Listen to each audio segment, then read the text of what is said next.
മെത്രാഭിഷേകത്തിന്റെ രജത ജൂബിലി നിറവിലായിരിക്കുകയാണ് മാർ മാത്യു മൂലക്കാട്ട്. ഈ അവസരത്തിൽ നവജീവനിലെ അംഗങ്ങൾക്കൊപ്പം കുറച്ചു സമയം ചിലവഴിക്കുക എന്ന ലക്ഷ്യത്തോടെയാണ് മാർ മാത്യു മൂലക്കാട്ട് നവജീവനിലെത്തിയത്. നവജീവനിലെ അംഗങ്ങളോട് വിശേഷങ്ങളും മറ്റും പങ്കുവച്ച പിതാവ് വിശുദ്ധ കുർബാനയർപ്പിച്ച് സന്ദേശം നൽകിയ ശേഷം അംഗങ്ങൾക്കൊപ്പം ഇരുന്ന് ആഹാരം കഴിച്ചാണ് മടങ്ങിയത്. നമ്മെ സ്നേഹിക്കുന്ന ദൈവത്തിന്റെ സ്നേഹം മറ്റുള്ളവരിലേക്ക് പകർന്നു കൊടുക്കുമ്പോഴാണ് അവർക്ക് ദൈവത്തിന്റെ സ്നേഹം അറിയാനായിട്ട് സാധിക്കുക എന്ന് വചന സന്ദേശത്തിൽ മാർ മാത്യു മൂലക്കാട്ട് വ്യക്തമാക്കി. ഈശോയുടെ പിറവിയെക്കുറിച്ച് നമ്മൾ ആലോചിക്കുമ്പോൾ നമുക്ക് പറയാവുന്ന ഒരു കാര്യം, ദൈവം നമ്മെ എല്ലാവരെയും ഏറെ സ്നേഹിക്കുന്നു എന്നുള്ളതാണ്.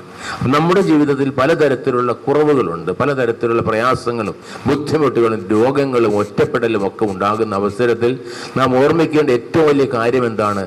ദൈവം എന്നെ സ്നേഹിക്കുന്നു. നമ്മുടെ ഈ ഭവനം നവജീവൻ തീർച്ചയായിട്ടും നമുക്ക് നൽകുന്ന വലിയ സന്ദേശം അതാണ്. നിങ്ങൾ ആരായിരുന്നാലും എവിടെയായിരുന്നാലും ഏത് സാഹചര്യത്തിലായിരുന്നാലും ദൈവം നിങ്ങളെ സ്നേഹിക്കുന്നുണ്ട്. അതുകൊണ്ട് ഞങ്ങളും നിങ്ങളെ സ്നേഹിക്കുന്നു. ഇതാണ് ഈ ഭവനത്തിന്റെ സന്ദേശം തന്നെ. നമ്മുടെ തോമസ് ചേട്ടൻ നേതൃത്വത്തിൽ ആരംഭം കുറിച്ച ഈ ഭവനത്തിലൂടെ എത്രയോ ആളുകൾ ദൈവസ്നേഹത്തിന്റെ നന്മ അറിഞ്ഞ് ആസ്വദിച്ച് ജീവിക്കുന്നു എന്നുള്ളത് സത്യമാണ്. നിങ്ങൾ ഓരോരുത്തരും തീർച്ചയായും ഇതിന് സാക്ഷികളാണ്.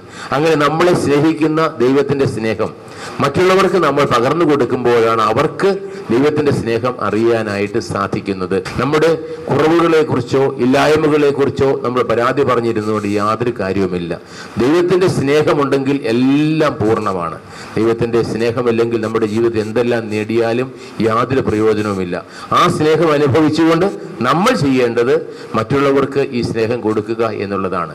നമ്മുടെ ഉള്ളിൽ അടച്ചു വെക്കാനുള്ള നല്ല സ്നേഹം, നമ്മുടെ ഉള്ളിലുള്ള സ്നേഹം മറ്റുള്ളവർക്ക് നമ്മൾ ധാരാളമായിട്ട് കൊടുക്കണം. അങ്ങനെ സ്നേഹം പരസ്പരം പകർന്നുകൊണ്ട് ദൈവത്തിന്റെ മക്കളായിട്ട് ജീവിക്കുക എന്നുള്ളതാണ് നമുക്ക് ചെയ്യാവുന്ന ഏറ്റവും വലിയ കാര്യം. കത്തോലിക്ക സഭയിൽ മാർപ്പാപ്പ ഉൾപ്പെടെയുള്ള പിതാക്കന്മാരും സന്യസ്തരും ജനങ്ങൾക്കു വേണ്ടി ജീവിക്കുവാനും അവർക്ക് പ്രത്യാശയും ആശ്വാസവും നൽകാനും വേണ്ടി ജന്മം കൊണ്ടവരാണെന്ന് പൊതുസമ്മേളനത്തിൽ പി. യു. തോമസ് ഏട്ടൻ വ്യക്തമാക്കി.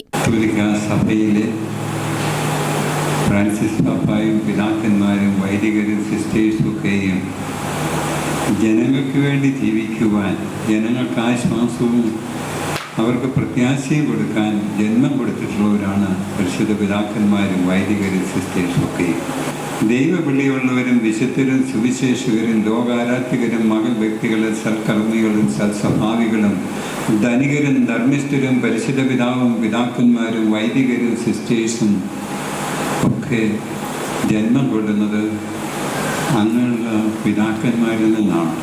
പിതാവിൻ്റെ സാന്നിധ്യം നവജീവന് ഞങ്ങൾക്കെല്ലാവർക്കും വലിയ സന്തോഷത്തിൻ്റെ ഒരു ദിനമാണ്. പിതാവ് നടന്നു പോകുന്ന വഴികളും പിതാവ് അനുഭവിച്ചറിഞ്ഞതായ ജീവിതങ്ങളുമെല്ലാം ഒത്തിരിയേറെ പങ്കുവെക്കാൻ ഓർമ്മയിലുണ്ടാകും.